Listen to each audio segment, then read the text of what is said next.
Gold has the mysterious ability to make people look like idiots. There you go. That's the latest message that Dave Ramsey has for us about gold and all of us who accumulate the metal. Apparently to him, we are stupid, but I'm going to break this down and other messages that he's giving and his extremely flawed logic as well in his latest analysis on gold. But also, we're going to talk about in what areas he is correct on gold. So let's explore.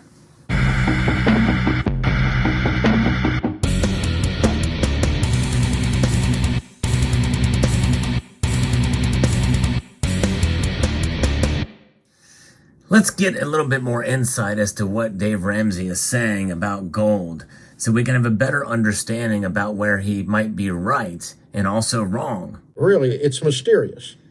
I mean, they say things that are just blatantly not factual and believe things that are blatantly not factual because it is a shiny rock. And that is true. Gold is a shiny rock. Well, technically it's a mineral.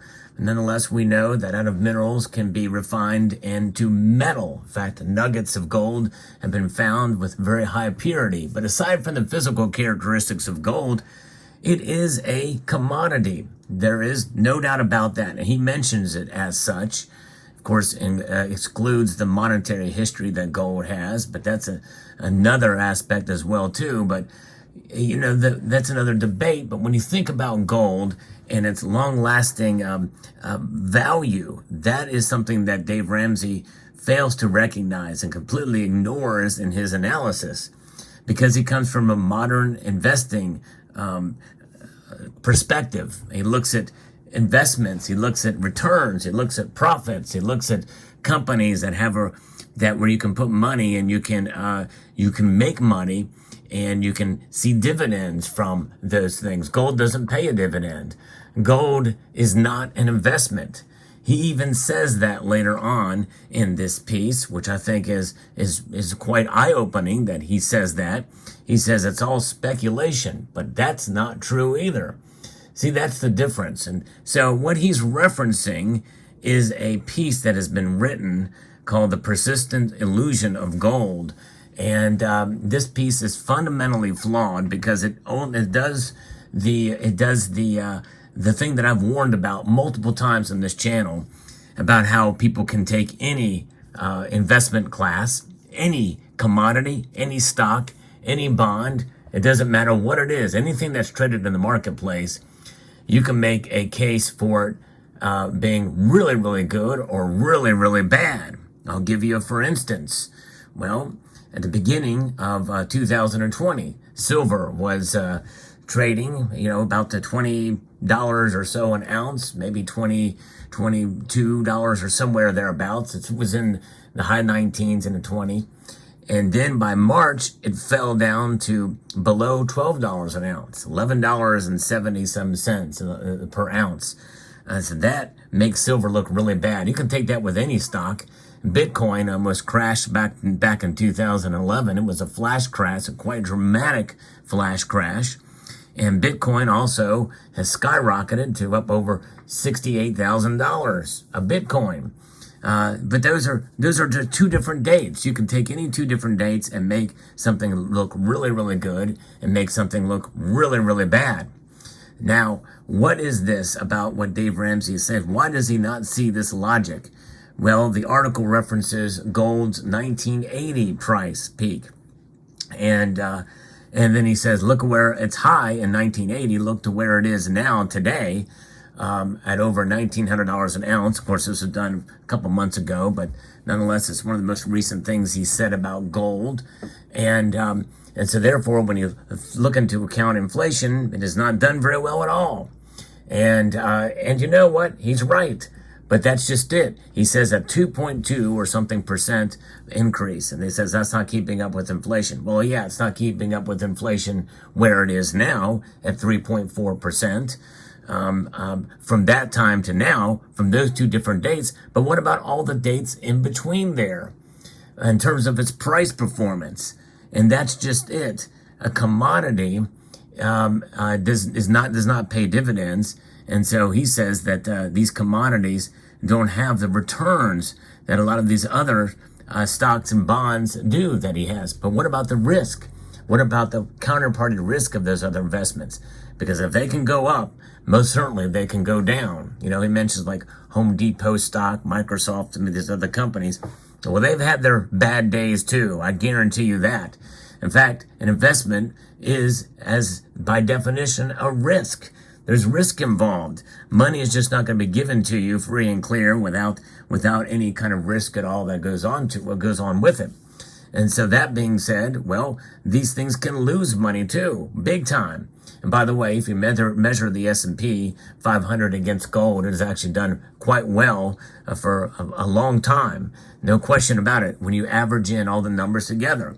But Dave Ramsey is massaging the numbers, or he's taking gospel of this piece that does that, and says that, and basically ends his little tirade about gold with saying that this thing is flawless and there's no way to refute it. Well, yes, I can refute it because I can give you 2 other dates that make gold look better than most any stock out there. And that's just it. You can tweak the numbers any way you want to make something look good or bad. But it's not just about the numbers, folks. It is not. And Dave Ramsey doesn't get this because, yes, people do buy it out of fear. There's a lot of fear out there, especially in times of economic uncertainty. And so a lot of folks, and Dave Ramsey is correct about this, will say, hey, stock market could crash or it's down, 200 points. Buy gold. And yes, it's a good hedge against the economic instability, and it's a good hedge against the market in general. But it's not just a good hedge against those things and against the inflation of the dollar. It's about the existence of the system itself. It's a good way to protect yourself outside of the system, which is why you've seen ancient Romans, for instance, stockpile gold and hide it in clay jars, and they found it years and years later because they were escaping the wrath of their government. Indeed, that's the value of gold that transcends the markets and any kind of nation state that you can find out there. And that includes the currencies that are derived thereof. That is the difference. That's what Dave Ramsey doesn't understand. The value, the difference between value and price. Because he says commodities, they don't have really much value. They can't provide those dividends, but they have utilitarian value.